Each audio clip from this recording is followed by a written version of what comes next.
আসসালামু আলাইকুম। যেহেতু আজ শুক্রবার, নামাজ শেষ করার পর হঠাৎ মনে পড়লো যে আজকে একটা ব্যাপার আছে। আর ব্যাপার মানে হচ্ছে জামালপুরের ঐতিহ্যবাহী খাবার মেন্দা। তাই ব্যাপার খাওয়ার জন্য আমরা সবাই একত্রিত হয়ে একটা অটো নিয়েছি। আমাদের এই ড্রাইভার যে কোনো সময় যে কোনো জায়গায় বাজায় দেওয়ার ক্ষমতা রাখে, তাই আমরা সব সময় সাবধানে থাকি।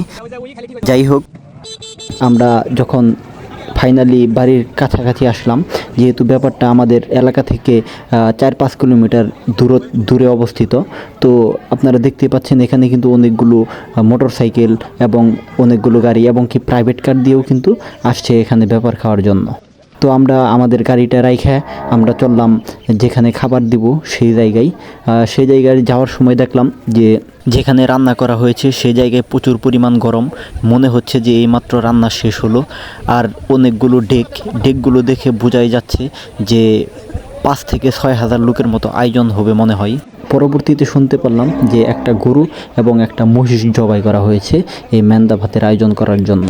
আর আমাদের এলাকায় মেন্দা ভাতের আয়োজন করা হয় মানুষ মারা গেলে সাধারণত।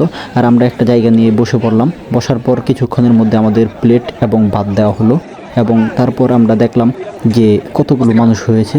আপনারা দেখেন যে অনেক মানুষ কিন্তু। আর পরিবেশটা যেহেতু ঠান্ডা, তাই আমরা সবাই একসাথে বসলাম এবং গরমের সময় আমরা খুব আরামদায়ক একটা পরিবেশে সুন্দর করে খাওয়া দাওয়া শেষ করলাম।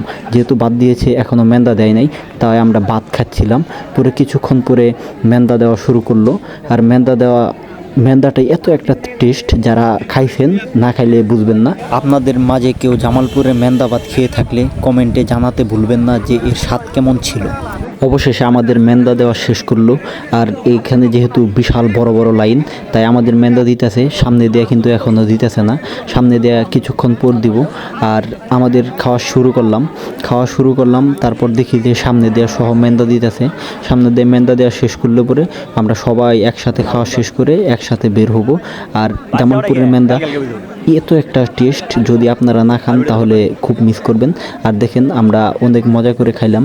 যেহেতু অনেক বড় একটা ব্যাপার, তাই আমাদের সবাইকে 5 থেকে 6 পিস করে মাংস দেওয়া হয়েছে। আর কিছু সময় ছোট ছোট ব্যাপার থাকে, সেই ব্যাপারগুলো অনেক মজার হয়। আর আপনারা যদি এই ব্যাপার কখনো খেয়ে থাকেন, আপনারা অবশ্যই আমাদের কমেন্টে জানাবেন। আর খাওয়া শেষ করার পর আবার ভাত নিলাম। আমি ভাত নিতেছি আর আমার পাশে আরেক ভাইয়া ছিল, সে খালি তাকায় দেখতেছিল যে আমি কয়বার ভাত নিই।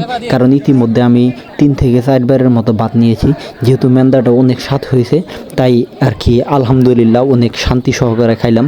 যেহেতু পরিবেশটাও ঠান্ডা, তাই অতটা গরমও ছিল না। আর এই গরমের মধ্যে মেন্দা খাওয়ার একটা আলাদা একটা টেস্ট আছে। গরম মেন্দা বর্তমান সময়ে অন টাইম প্লেটের মধ্যে খাবার দেওয়া হয়। আর আগের সময় দেওয়া হতো কলার পাতা এবং কিছু সময় কলার খুলের মধ্যে দেওয়া হতো এই মেন্দার ভাত। আর এই জামালপুরের এই ঐতিহ্য যুগ যুগ ধরে চলে আসতেছে। আমাদের বাপদাদার মুখেও শুনছি যে এইভাবেই নাকি অনেক যুগ যুগ ধরে চলতেছে। যাই হোক, আল্লাহর রহমতে অবশেষে হাত চেটে পুটে খাওয়া শেষ করলাম। আমার আবার হাত চেটে পুটে না খেলে তৃপ্তি হয় না। আলহামদুলিল্লাহ। তারপর আমরা খাওয়া শেষ করে জায়গাটা আমরা ভালো করে পরিদর্শন করলাম এবং দেখলাম যে মানুষ কতগুলো খাবার অপচয় করেছে। যতগুলো খাইতে পারবো অতগুলোই নেওয়া উচিত ছিল, এতগুলো বাড়তি খাবার নেওয়া উচিত ছিল না। যেখানে একটা দানাও অপচয় করা ঠিক না, সেখানে শত শত মানুষের খাবার প্রায় মানুষ অপচয় করে ফেলেছে। পরে আমরা খাবার দাবার শেষ করে হাত ধুয়ে পানি খেয়ে চলে আসলাম। আমরা আবার এখন চলে যাব গাড়ি দিয়ে, আমাদের গাড়ি অপেক্ষা করতেছে সবাই। আমরা সবাই একসাথে আবার চলে যাব বাড়ির উদ্দেশ্যে। আমরা আলাপ আলোচনা করলাম যে খাবার কীরকম হয়েছে। আলহামদুলিল্লাহ সকলের খাবারই যথেষ্ট পরিমাণ ভালো হয়েছে। এই যে আমরা সবাই দেখেন, আপনারা এই গাড়ি দিয়ে আমরা আসছি এবং এই গাড়ি দিয়ে আমরা সবাই একসাথে চলে যাব বাড়ির উদ্দেশ্যে। যেহেতু গরমের সময়, তাই আমি সামনে বসলাম যেন বাতাস ভালোভাবে লাগে। আর গরম মেন্দা ভাত খাওয়ার পর অতিরিক্ত গরম লাগছিল, তাই সামনে বসলাম এবং দেখলাম যে আমাদের মতো এখন অনেকেই খাবার খেয়ে সবাই বাড়ির উদ্দেশ্যে রওনা হয়েছে। তো ভিডিওটি কেমন লাগলো অবশ্যই কমেন্টে জানাবেন। খোদা হাফেজ।